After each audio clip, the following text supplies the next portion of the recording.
Hey, good evening, civics class. Hope you're doing well. Just wanted to go over the assignment for distance learning week 8 and the expectations behind that. You're going to be looking at a problem this week, and the problem is this. The internet, while very helpful, uh, makes it possible for anyone to be able to publish online. So that way you have a variety of sources that are readily available. And that can be a strength of the internet. But it also means that we must learn to investigate what is behind the information, whether we're able to truly trust the source. If not, then we can easily be duped and be made to look like a fool. So it's important that we investigate sources, and that's what we're going to do. So we're going to set the scene. I'm going to give you an imaginary scenario that we're going to work with over the 3 assignments that you have this week in trying to understand how to evaluate online sources. So here's the scenario. So imagine that our school district is thinking about starting a new policy.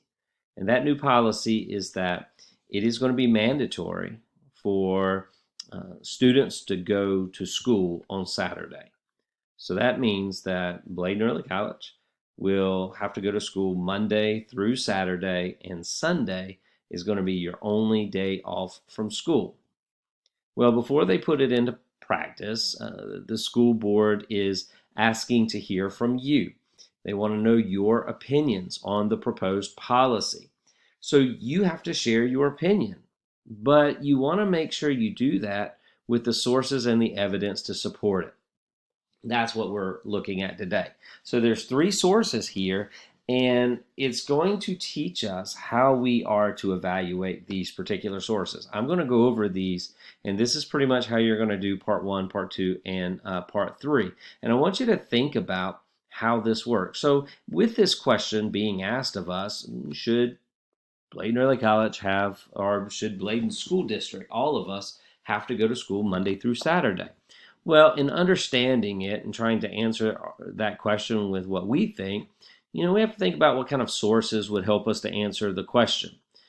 We could use news articles, research studies, interviews, surveys, talk to school districts that have tried Saturday school.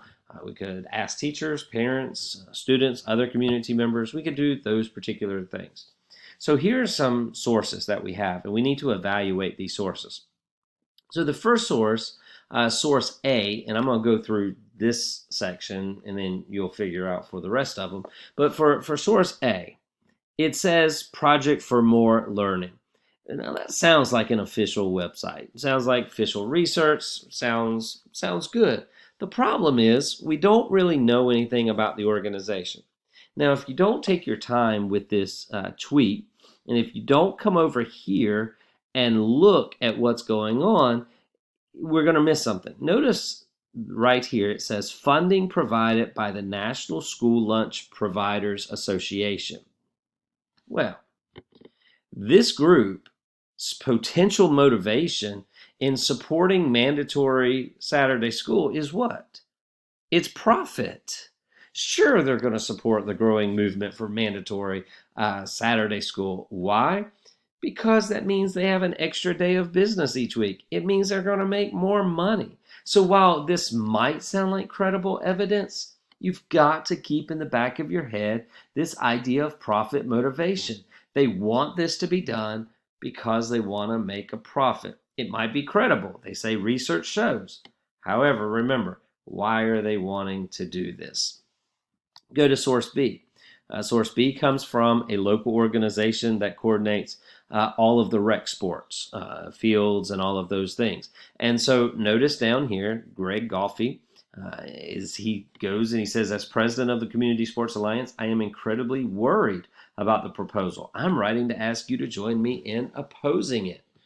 Well, he has a stake in the Saturday school debate. If mandatory Saturday school is instituted, it's going to make his job a whole lot harder. How's he going to be able to schedule games? Most of the games are on Saturdays. That's when they play. And so you have to think, okay, how does he really feel about it and why does he feel that way? However, this is also a local organization. They're making a legitimate point about the effects of mandatory school on sports. And this guy, he is in a position of authority to make the claims that he makes. Why?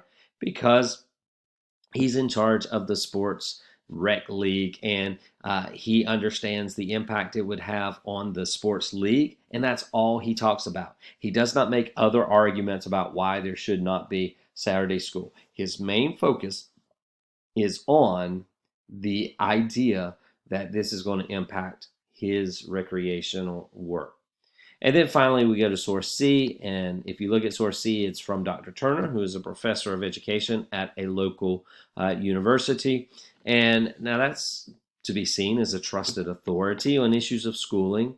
However, we don't really know if she's an expert on Saturday school. We don't know her uh, ideas or knowledge behind this. Now, she will focus her argument on scores that are done from an international test, which she seems to be in position to know about, and she can report on it accurately. However, her argument about Saturday school is not really made strongly. She says it's possible that this could, by going to Saturday school, could increase test scores, but she offers no evidence that says if we go to school on Saturday, we're going to result in better test scores. So what I'm trying to get you to do is to, if you read these off the top, you might think, oh, wow, great point. I see what they're saying. It makes sense. But you've got to understand why they're saying it. What's the motivation? What are they doing?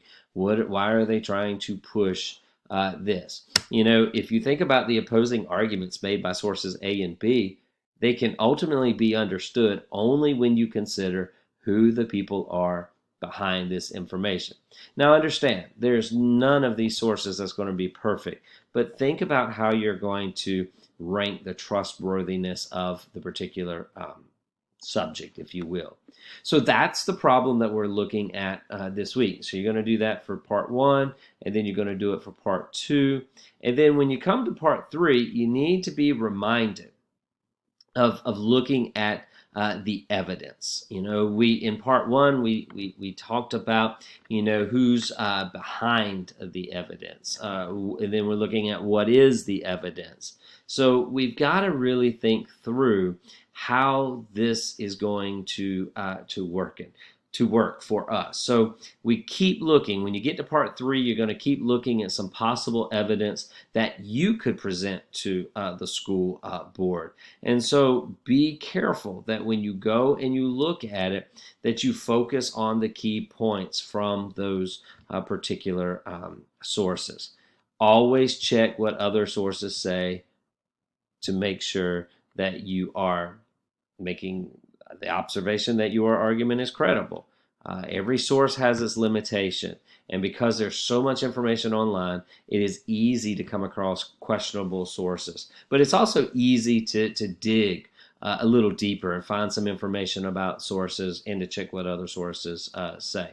So hopefully this lesson is going to help you, not just for this assignment, but that it's going to help you just in life when somebody says something, giving you the resources to be able to go and evaluate why did they say it, what's their evidence, and what evidence can I use to either support it or to go against it. That's the assignment for all three parts this week, and have fun with this and let it be a challenge to you.